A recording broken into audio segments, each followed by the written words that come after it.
Raider Nation, good afternoon, y'all. For those of you who don't know me, I'm your man, Raider Earn. Just noticed something. I got my man Hammer's house down here.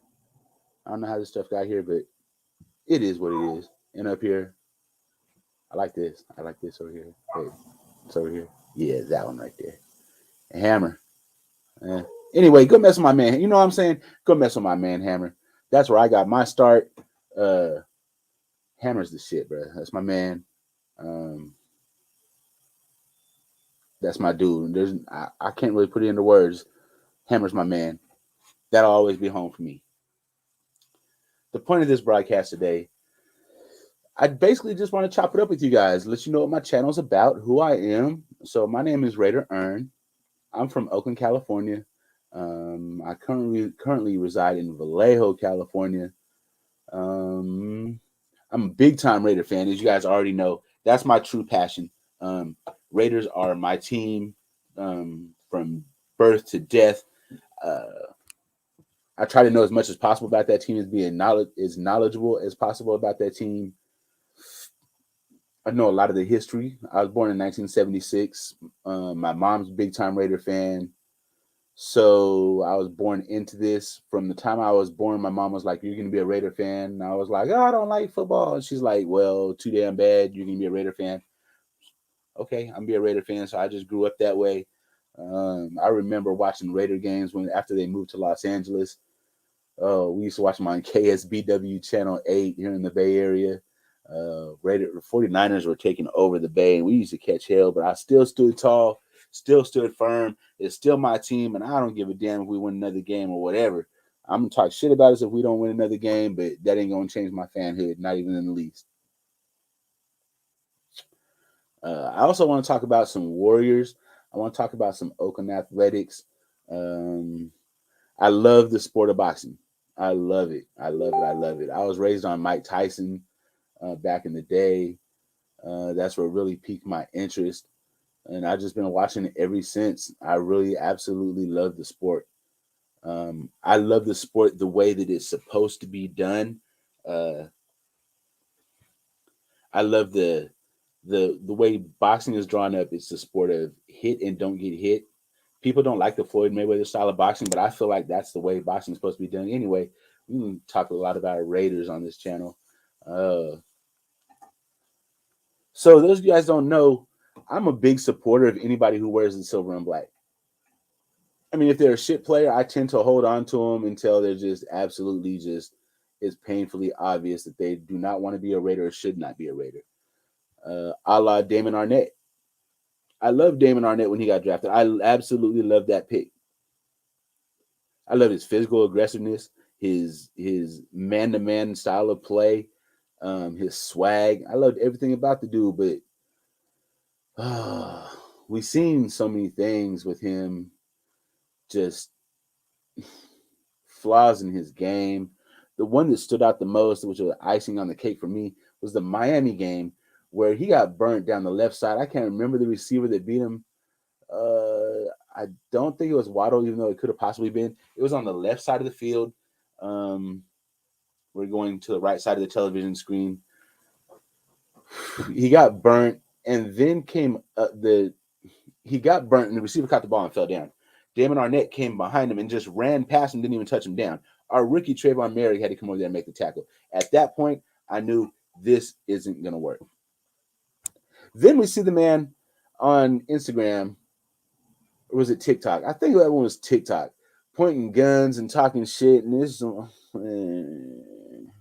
yeah, he had to go. The whole reason I bring up Damon Arnett is, as I was going live a couple minutes ago, I just got the news that this man just signed with Miami Dolphins to their practice squad. Good luck, Miami. I mean, good. I wish you the best. I wish Damon Arnett the best. He fucked our organization, but that's another young man trying to provide for his family, so I wish him the best.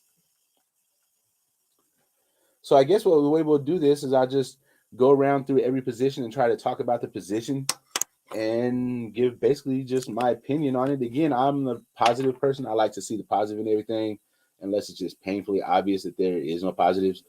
So, I mean, you guys seen the thumbnail. This one hurts right here because I love Derek Carr from day one. I was at his first game. So I believe this game was against Seattle. It was preseason. He came in. I think Matt Schaub was hurt. I believe. Yeah, it was preseason because yeah, Richard Sherman wasn't playing. Yeah, so it was preseason. I went to the game because a friend of mine he just called me out of the blue. He was a 49er fan. He's like, "Hey, I got tickets to the Raider game. You want to go?" Sure, of course. I want to go. So we went. And I remember, I think it was Derek Carr's first drive, could be second if I'm not mistaken. I smoke a lot of weed, so my memory isn't always the best. Um, he threw it deep, probably from about the R 45 yard line. If memory serves me correctly, again, from about R 45 yard line into the end zone for a touchdown. And right then I was like, holy shit, we haven't seen this type of arm on a Raiders quarterback in a long time. Remember, at that point, we were used to Matt Schaub. At that point, he had a dead arm. Jason Campbell. We had just so many quarterbacks. I mean, let's not even go that route. But the point is, I remember his first game, and I remember how excited I was to see him. Maybe that's just being honest. Maybe that's one of the reasons that I want to hold on to Derek Carr so bad. But let's be honest, is it time to free Derek Carr? Has Oakland become, I'm sorry, I still refer to Oakland. In my heart, it's always going to be Oakland Raiders. Has Las Vegas become a prison for Derek Carr? Somewhere he doesn't want to be and that he's being mistreated? I mean, let's think about that for a second. What do you guys think? I feel like he's here in Las Vegas. We have him. We don't appreciate him. We abuse him all the time. And it's basically just, it's hindering everybody at this point. It's hindering Derek Carr's growth because he has too much on his plate. He can't do everything. It's hindering the organization. I mean, in minor ways, it's hindering the organization, but Derek Carr does do some boneheaded things from time to time. But what NFL quarterback doesn't? Is that in the NFL quarterback's job description that boneheaded shit's going to happen to you? Just being honest, what do you guys think? I think it is. And it's also hindering the fan base because now our fan base is split down the middle. It's like a lightning bolt hit a boulder. We're split all the way down the middle. Half of us love Derek Carr, and the other half hates Derek Carr, and we're fighting each other, and it's just it turns into a hot ass mess situation, y'all. Y'all ain't blind. Y'all in Raider Nation. You see what's going on. I don't have to explain that. So, in my opinion, as much as I love Derek Carr, I just think it's better for everybody to free Derek Carr. We can actually get something for him. I think we could get a boatload back. Who was it? Colin Coward doing on yesterday and said we could get a boatload back in return for Derek Carr. Now, I'm not necessarily listening to him because he's just another dude behind the camera like me, but there's some validity to that. So I think probably just let him go, bro. Let him go. Give Raider Nation what they want. Give Derek Carr what he ultimately deserves. He deserves a team like Pittsburgh or New Orleans, a team that wants to win. We'll put weapons, defense, offensive line around the man and help him out. That hurts. That hurts to say that. But I just want to know what's going to be the plan moving forward if we do get rid of Derek Carr. I've heard names like Malik Willis out there. I just haven't seen enough with him as far as arm talent. I mean, I'm not saying he doesn't have arm talent. Don't get me wrong. It's just I'm not a big fan of the dual threat quarterback. Now let me define the difference between dual threat quarterback and mobile quarterback. You have Lamar Jackson. Now he's a quarterback that can run and runs a lot. But the difference why I call him a dual threat quarterback is because they actually call running plays in the playbook for Lamar Jackson. That makes him a dual threat quarterback, in my opinion. Now, a mobile quarterback is somebody like a Russell Wilson, a Patrick Mahomes, somebody who can that's more of a passer, but in, in a situation where the pocket's breaking down, they could squeeze out of there and go make something happen. Now that's what I consider a mobile quarterback. And then you have your pocket quarterbacks, which I would consider. I would say Derek Carr is somewhere on the border between a mobile quarterback and a pocket quarterback because he has pocket quarterback tendencies, but yet he can get out and run when needed. I just feel that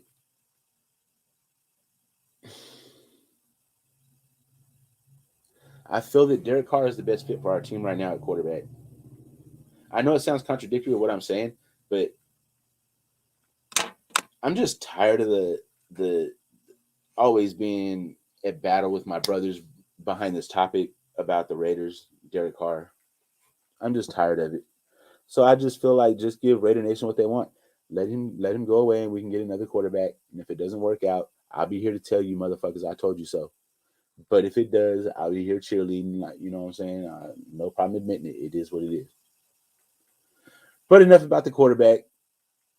See, I'm not here to shape your opinion and tell you what to think and tell you you're stupid if you like Derek Carr or tell you you're an idiot if you don't like Derek Carr or nothing like that. The only time I'll tell you something like that is if you don't have valid points to back up what you're saying.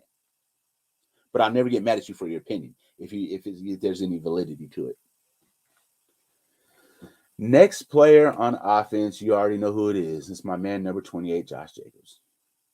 When he came in, he looked like a lightning bolt, a breath of fresh air. He just looked like everything that we needed.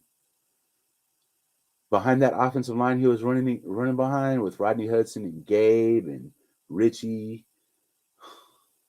Colton, Trent Brown. I don't really consider him part of that line because he was never there. Um, Josh Jacobs looked amazing behind that line, but now we have Andre James and John Simpson and Alex Leatherwood, and it's just I don't really think it's anything against Josh. It's just maybe this just isn't the best fit. I think maybe Josh would be good in somewhere like you know what? Honestly, San Francisco would be exactly what Josh had in Alabama. He wouldn't be the top option. He could come in with fresh legs and make shit happen. That would be a dream fit. Unfortunately, they're not going to be able to fit him in on the salary cap once his rookie contract expires. But that would be a dream scenario for him, and I think for them. But I just don't. As much as I love Josh Jacobs, bought my mom his jersey a couple years ago. I love the kid, love his story, love everything about him. It's just, matter of fact, you know what? It just hit me. Maybe I love him so much that I want to see him succeed somewhere else if he can't succeed here. I feel like we're going to need the NFL is evolved into a Christian McCaffrey type of running back NFL. We're going to need something like that. Now, I know that's almost impossible to come by. If not impossible, it's going to be very difficult to come by. As Christian McCaffrey is not necessarily one of a kind, but damn close to one of a kind.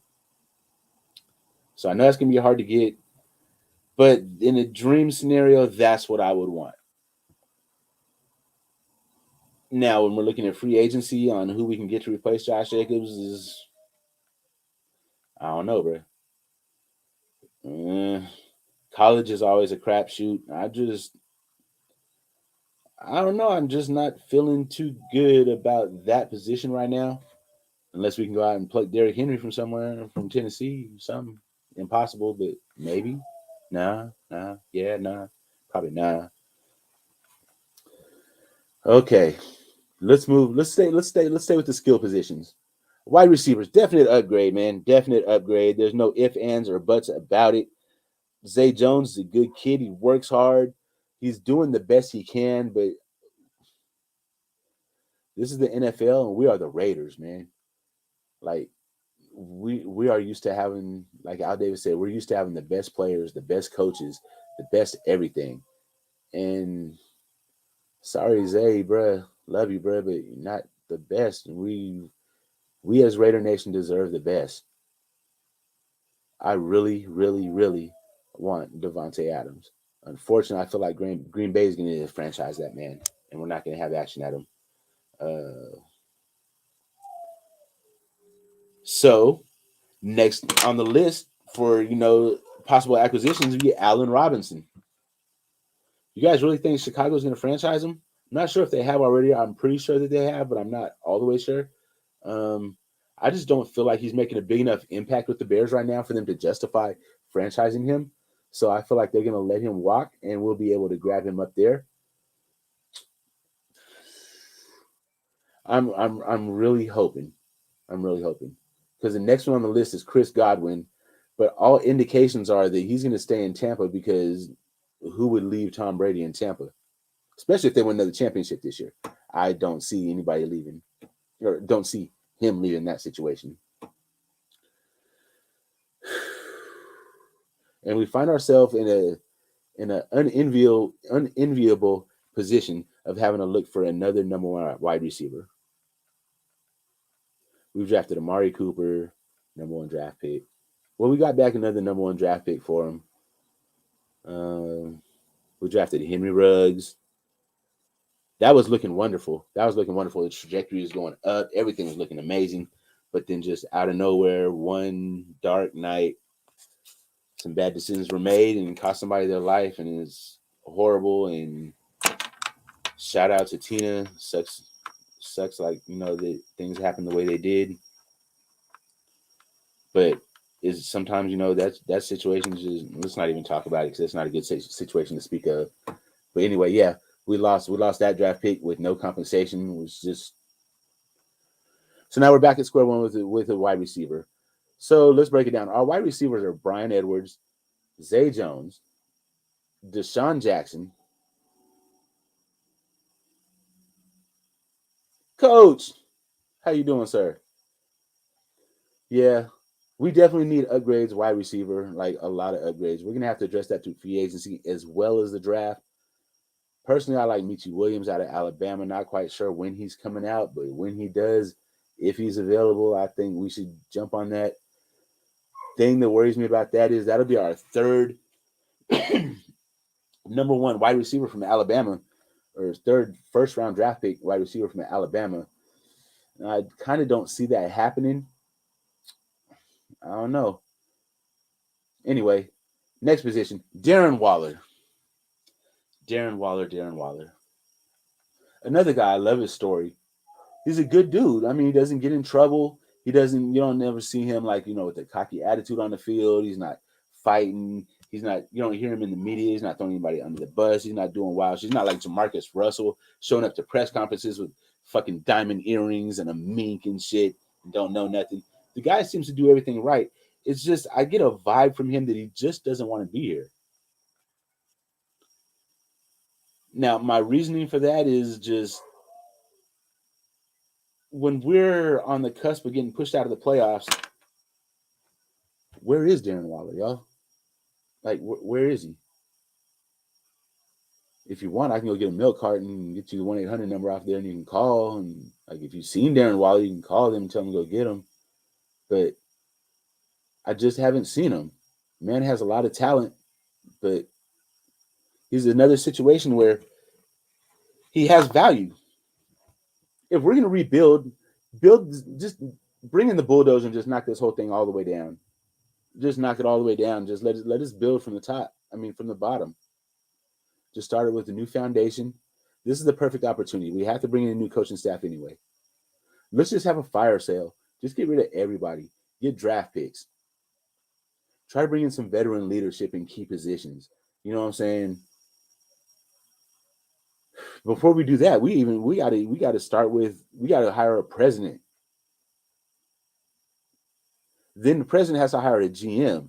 Then the GM has to hire the head coach and the offensive coordinators, got to do position coaches and defense coordinators, position coaches, and all the way down, trickle down effect. But we need to start at the top. We need somebody solid in the front office that knows what the hell they're doing and has a passion for this franchise. And I personally, I don't know everything. I just know a lot.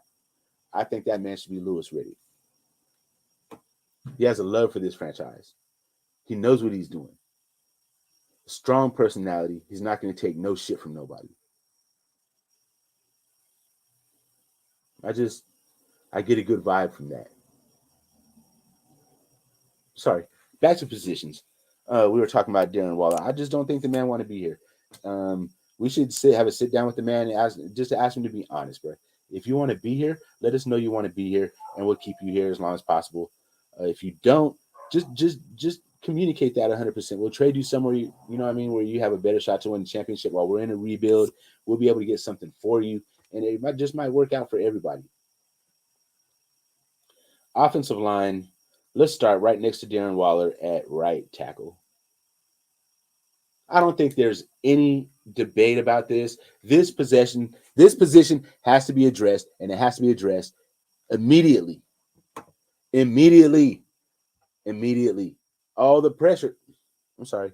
I don't like to use extreme words like all or none, but a lot of the pressure that I see coming through is coming from right there between the right guard and the right tackle.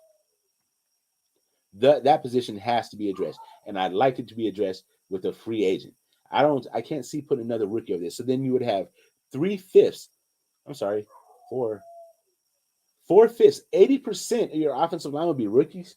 I mean, okay, they're rookies this year. Next year would be a rookie, but then you'd have 60% of your offensive line as second year guys. Hmm. It doesn't sound like a recipe for success to me. Uh, give me a solid right tackle. Fortunately, right now the right tackles. Last I looked, the best available were Trent Brown, Jermaine Ifedi were the top two. Trent Brown is good and talented as he is. That man does not want to play for us, and I have to question honestly his desire to play in the NFL. Period. Anyway, forget him. Jermaine Ifedi is good, just a little underwhelming to me. Let's see. This is my man, coach. This is my dude right here, man.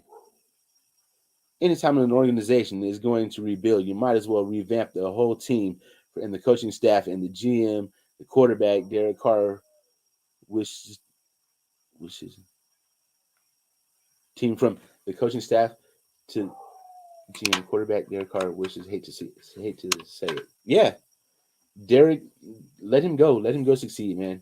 We've held this man back and crushed his career for too damn long. We can't.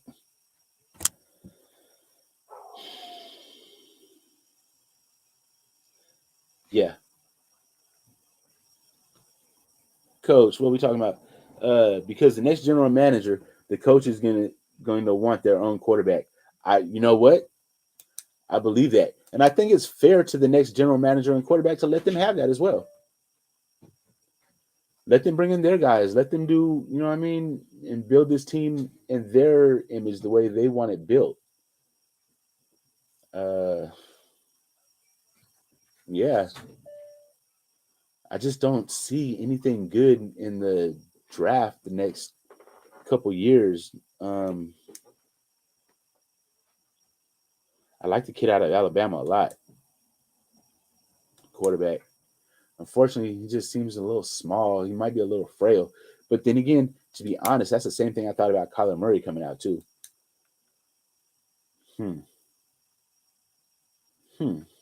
That that that just might be a nice fit though. But yes, coach, definitely. I think they're gonna want it. They're gonna want to have their own guys come in.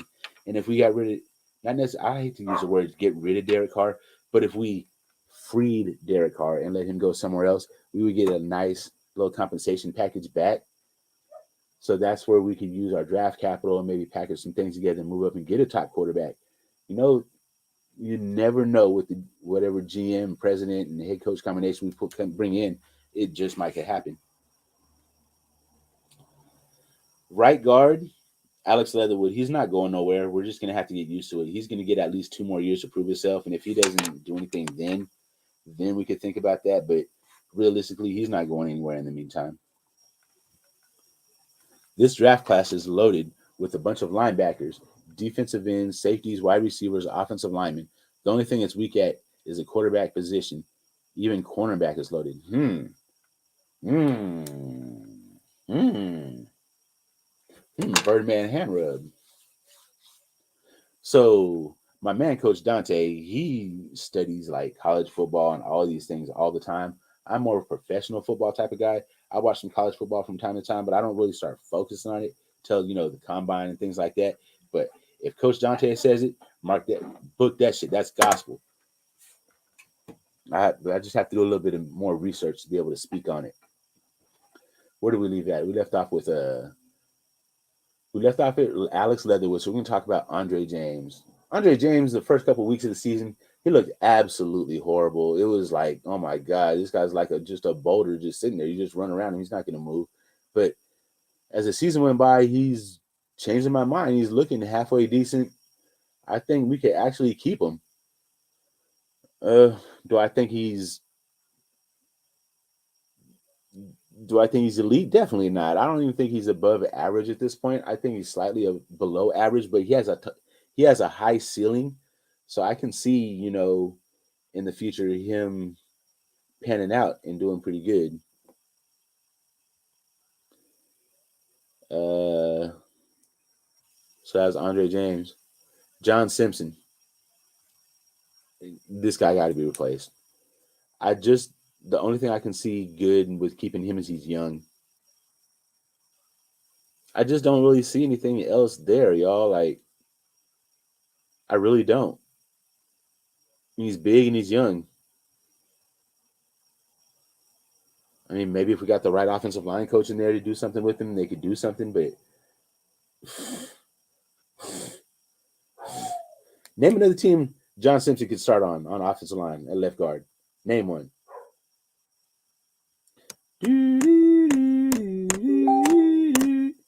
Yeah, so there ain't none. Sliding over, we have Colton Miller at left tackle. This guy's a keeper. We're keeping him. Colton Miller's solid. He may not be elite yet, but I can definitely see him progressing into an elite player. Colton Miller, he's a keeper. He gets a big thumbs up. I hit the like button on Colton Miller. Yo, money making Mitch, my man. So we just talked about we just ran through the whole offense for the Las Vegas Raiders. Now let's look at the defensive side of the ball. And where does it all start at on defense? It starts in the trenches. So that's where we're going to start at. We're going to start off with Max Crosby. Max Crosby. This guy has a super high motor, super talented. We got him in a late round, in the 5th round, I believe, out of like Eastern Illinois. Absolute steal. Guy is borderline all pro this year. We have to see how that voting shakes out and everything. In my opinion, he's a definite keeper. He is a building block. We keep him there. Give that man what he wants. Yo, I'm sorry. I thought you were Mitch. What's going on, Rob? How you doing, man? Welcome in. Welcome into up here. Up here it says Hammer's House, but this is actually West Side Sports Talk. We're gonna call it the Cave. But this isn't the Hammer's House. It says Hammer's House. I don't know how they got there. We'll get it worked out. Anyway. Max Crosby, keeper. Thumbs up. Moving over. This position is pretty much vacant. We have Solomon Thomas, Quentin Jefferson. We have some guys there, but they're on 1-year deals. I mean, the question has been posed: do we keep Solomon Thomas or Quentin Jefferson? A lot of other fellow Raider fans like me say keep Solomon Thomas because he has such a high ceiling. But in my opinion, Quentin Jefferson seems to be everywhere there's a play made. Every time he's on the field, he's there when something happens. So I don't know. In my opinion, it's Quentin Jefferson. Everybody else seems to think Solomon Thomas. You guys can let me know what you think about it. But I just don't see us locking either one of them down with a long-term contract. I think maybe we should give them 1-2 years, just one of them, not Thomas and Jefferson. One or the other, give them a 2-year contract, draft a defensive tackle to be their understudy. What we got, Coach? When I first seen Josh, I thought he was a legit running back on the verge of being a star on the offensive. The offensive line may be atrocious. That's very valid. When Josh first came into the league, he looked like he was gonna be amazing, like a stunner, like a number one stunner, like Cash Money, and then you know what I'm saying. But then, but we also have to remember he was running behind a star-studded offensive line too, and now we have like basically a JUCO offensive line, and like all of Josh's flaws are on display for the world to see. I love the kid though, but I just don't think this is a good fit with this line and where this franchise is going. We should just try to get as much as we can for him. But Josh Jacobs got to hold some blame as well because I don't know if he can read the running lane or read the field. We saw some of that on Sunday when we had a couple when he had a couple of running lanes and he didn't go. This is true. I think that has a lot to do with this junior college offensive line. He just doesn't trust them. So you get like our I like to call him a baby running back, but he's not really baby. He's just a young running back. He was on our practice squad, Trey Regis. We brought him up, and he seen once he got behind the offensive line, he was just going. But I think that's because he hasn't been conditioned behind a good offensive line, so he's just doing exactly what the coach says: get in there, get the ball, and go. So that's what he's doing because he's trying to stay on the roster. So he's shining that way. That's like his niche, and he might just damn near steal Josh Jacobs' job by doing that. I just feel like Josh got used to that star-studded line, and now that we have a shit line, he doesn't really know how to handle it, what to do. So we talked about defensive end, one defensive tackle. We have another defensive tackle, the run stopping defensive tackle, Jonathan Hankins. This position, truly feel like we have somebody there to step in.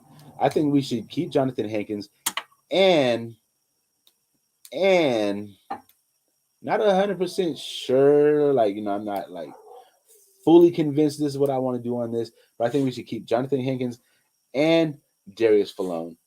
The problem with that is both of them are kind of injury prone. So I was thinking we have both of them, but then if both of them get hurt, then we're completely screwed. So that puts a monkey wrench in that plan. So maybe in the later rounds, try to go get another run stopping style defensive tackle, which shouldn't be in such a high demand.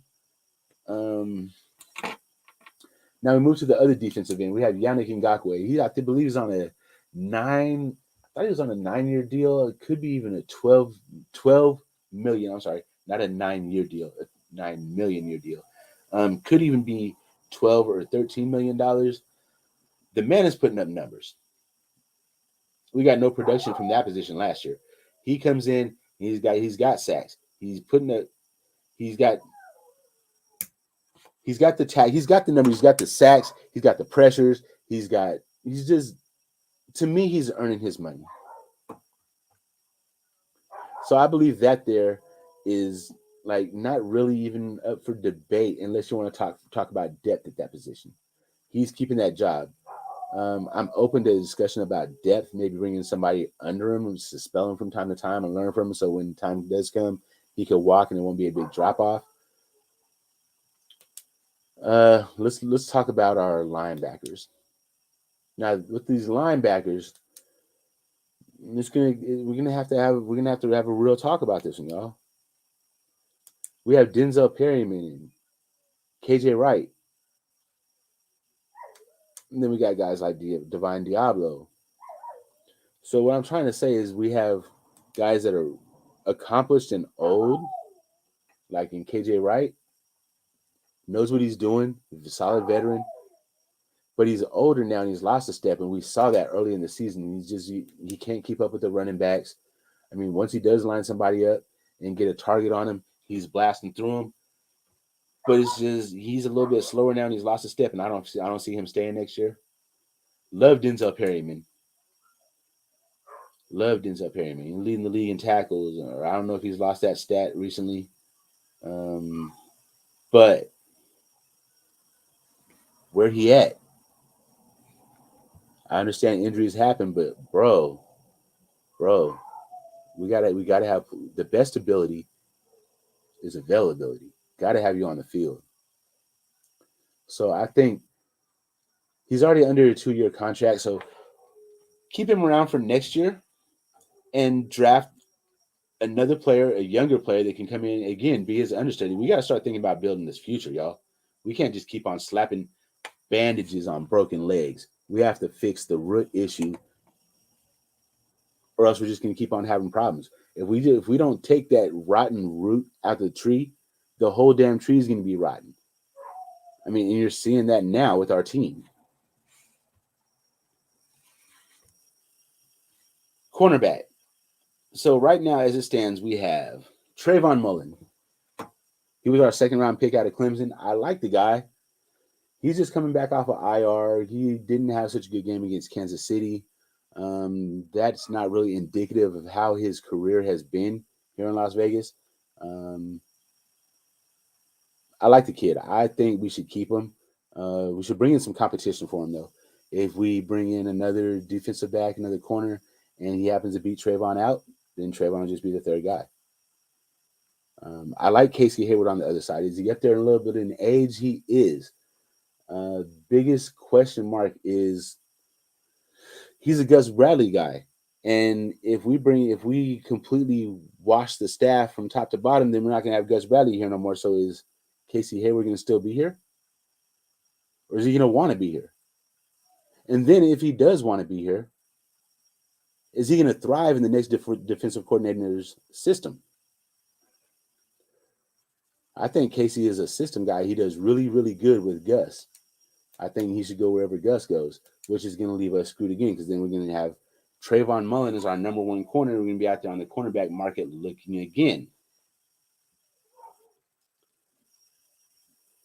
So this position is a real tough quandary for me. I don't know. I don't know.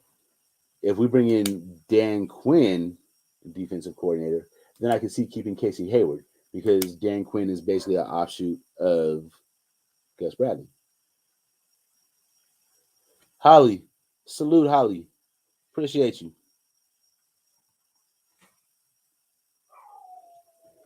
And then we look at our safeties. So I have a plan for our safeties. Do I know if it's going to work out? No. But this is my plan. John Abram absolutely is getting roasted every time they target him in coverage. So having a logical mind, I would say we need to pull him out of coverage. How do we pull him out of coverage? Well, if we could put him in the box more, then he's out of coverage and he's more where he thrives at, right? Am I wrong? Okay. So I'm right. So put him in the box. To put him in the box permanently, I think we should put him at outside linebacker. Problem is he's only 206. So put him in the gym. Buy the man a premium membership to Planet Fitness. Get him in there. Get him to bulk up about 15 pounds, all muscle. So if he's 209 plus 15, he'll put him at 224. Then he could really, really, he already has some pop at safety. Then he'd really have pop. Salute, Raphael. How you doing, sir? Then he really, really have some pop and he'd be able to hold up against the big tight ends and the tackles over there and the guards. I like that idea. I really do. But then that leaves a hole at your strong safety position. How do you fill that hole? We have somebody for that hole. Tyree Gillespie. He's a little bit beat up right now, but I really see a lot in this guy. And if my eye is correct, he'll really, really be a nice fit back there at strong safety behind Jonathan Abram and next to Trayvon Mullen. Oh, next to behind, you know how it goes. We look at our free safety position. Now, this here is probably the happiest I've been with the rookie on defense since Khalil Mack. Now, does Trayvon Merrick make them huge plays? Maybe not yet. But when there's a big play, he's never involved. I'm sorry, a big play for the opposing team's offense. He's never involved. He's never getting burnt like that. Never missing big tackles. The man just seems to be everywhere the ball is. Now, if we can put some other playmakers around him and force that action to him where they have to throw at him, I feel like this guy's an Earl Thomas in the making. So, very quickly, we just did a quick rundown. We're 40 minutes in. We've done a quick rundown of just my opinions on keepers offensively and defensively. We ran through the whole offense and the whole defense. I don't feel the need to go through the coaching staffs. I feel like the whole coaching staff just has to go. Like, just bye, Felicia. Like, bye, Felicia. No, you can't use my car. None of that. Can't use my VCR. I don't care if it's the Mac. None of that. Just go. Just go. Do not pass go and collect $200. Just go. Just go. And with that, if you guys do you guys have any questions you want to ask? I can give you my best opinion or to the best of my knowledge type of answers. I mean, if not, then basically, just want to let you guys know that as you see Hammer's house up here, you guys know Darian Spotlight Sports Network is taking a hiatus to take care of some personal issues. You can look up his video about that last night where he addresses it. I think he can address it more clearly than anything I can say, and he'll answer any questions that you guys have about that in that video. You can look it up on YouTube. Matter of fact, I'll put it in the chat right now if you guys want to check it out for yourselves. I highly recommend it.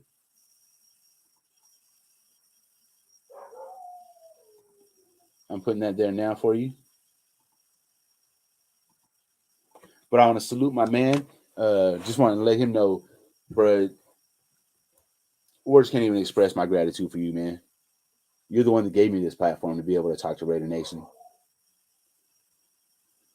And just like your opinions on things and my opinions on things just line up so much. I just feel like, we're like Batman and Robin or some kind of shit, but whatever, man. You just know that you have my support to the utmost. And if anybody got anything negative to say about my man, you can come say it on my show so I can air your ass out, because I'm not having that. That's my dude. That's my dude. That's my dude. Say it again. That's my dude. But if you guys have any questions for me, feel free to ask. If not, just want to let you know that Hammer and I are going to be doing the live stream of the game on Saturday at the Cleveland Browns. We'll start that right about game time. Give you some nice play-by-play. Yeah, should be some fun because I love hanging out with my man Hammer. Give me the opportunity. You want to do the game with Hammer? What you think, man? Come on, Key. You know I want to do the game with Hammer. Stop playing with me. So yeah, if we don't have anything else, I'd love to see you guys back on Saturday for the live stream for the game. It'll be a blast. We'll be doing, some chilling, some cracking jokes, and just hanging out. We'll have Coach Dante come through. That's my dude. If you haven't liked and subscribed to Coach Dante, I don't know what you're doing. You're missing out, man. The man got all the knowledge for you on the NBA, the NFL, on college football, anything you want to know, this dude knows about, man. It's like, I don't know if this dude does anything but sports. This is like that dude when it comes to sports, bro. If you haven't checked out his channel already, go check it out. If you can't make it to his channel for whatever reason, at least come back on Saturday and check us out. He's gonna be over here with us. I mean, guarantee if you haven't checked him out already, you check him out one time, you can go hit that button. I guarantee it. But yeah, so just some real quick things. I want you to go check out my man SC Experience. That's my man Eric over here at Spotlight Sports Network. He talks about USC football. He's big time Raider fan. He likes the Dodgers, and he's a Laker fan, but we'll forgive him for that shit. Check out Key in the Building. All your Philly stuff. That's our president of the company, Key in the Building. Most supportive person at the company. Everybody's supportive, but Key is that's the one. Again, support for Darian. Shout out to Money Making Mitch. Shout out to my whole squad over at Spotlight Sports Network. Shout out to All Sports, All Plays, Freddie and my guys over there. Robert, Philly Sports Talk Podcast, Mount Gooley, Jake the Snake, anybody at Spotlight Sports Network or ASAP. I'm drawing a blank right now on everybody's names, but if I forgot you, I apologize. Anyway, the time has come for us to go ahead and sign off. It's been real. This has been my first live with y'all. I'm sorry for the little bit of nervousness, and if the video is just a little bit boring, I was just trying to get some familiarity with this and get comfortable and just let you guys know a little bit about me and my channel and what we're going to talk about. Again, that's Westside Sports Radio on YouTube. Please like and subscribe. I'm going to try to put out as much content as I can for you guys. What we're going to talk about on my channel is, like I said, it's going to be Warriors and A's and Raiders. Then we're going to talk about the NFL and the NBA in general. I love to talk about boxing. I'm into cryptocurrency. Right now, the market's down, so my spirits with cryptocurrency are down a little bit. But it's going to pick back up, and when it does, I'm going to give you guys some hot stocks to, go throw $20, $30 into it and I'll try to get rich together. You know what I'm saying? Other thing I like to do on my channel is I'm a big, big, big Tupac fan, and anything having to do with West Coast, like movies. So when we talk about movies, I love movies I like are Training Day and Friday and Menace to Society, Boys in the Hood, and basically like hood movies, kind of, you know what I'm saying? Anything filmed in Los Angeles that I can go to and actually go to the set, I'll go down there with my selfie stick and my camera and walk around and take pictures, videos, and all of that stuff. So if you check out my channel, I got a few of those up now. I plan on making a move down there probably around the beginning of the year and go get about another 10, 15, 20, nice little number of more videos for you guys to check out and see. I know a lot of you guys are different places around the world, and you might be interested in what does the Friday House look like nowadays, 20 some years later. So I'm gonna go there for you. I'm gonna get it for you, and I'm gonna post it so you guys can actually go there without actually having to go there. You see what I'm saying? And that's how we're gonna do it. And with that, this is Raider Earn for Westside Sports Radio signing off. Y'all have a good day.